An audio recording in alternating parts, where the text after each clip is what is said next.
هذا وتدين دولة قطر بأشد العبارات الهجوم الإسرائيلي الجبان الذي استهدف مقرات سكنية يقيم فيها عدد من أعضاء المكتب السياسي لحركة حماس في العاصمة القطرية الدوحة. إن دولة قطر إذ تدين بشدة هذا الاعتداء فإنها تؤكد أنها لن تتهاون مع هذا السلوك الإسرائيلي المتهور والعبث المستمر بأمن الإقليم وأي عمل يستهدف أمنها وسيادتها.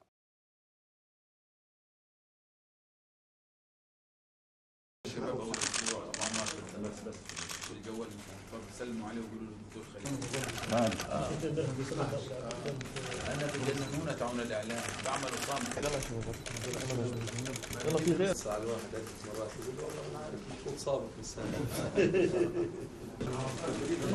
طارق صهيوني. لنا قضيه نريد ان نحقق اهداف شعبنا منها. نحن نقول بكل وضوح نحن نريد ان يقف هذا العدوان، والا اذا لم يقف العدوان لماذا المقاومه وحماس تعيد الأسرى؟ لماذا نعيد الأسرى الإسرائيليين اللي بين إيدينا إذا بقيت الحرب متواصلة؟ لماذا؟ من هو هذا العاقل أو غير العاقل الذي بين يديه ورقة قوية يرميها حتى تبقى الحرب؟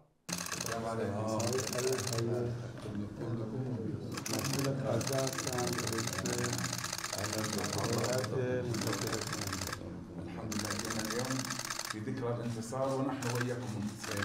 نیز در ابتدای این دیدار با تبریک پیروزی مقاومت غزه خطاب به رهبر معظم انقلاشت یاد و خاطره شهدای غزه و فرماندهان شهید به ویژه غلبه کردید هم در واقع بر آمریکا غلبه کردید.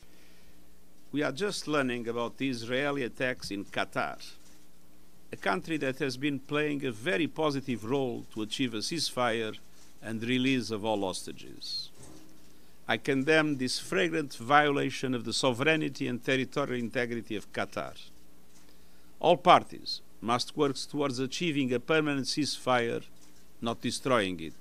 The evidence is clear. Excessive military spending does not guarantee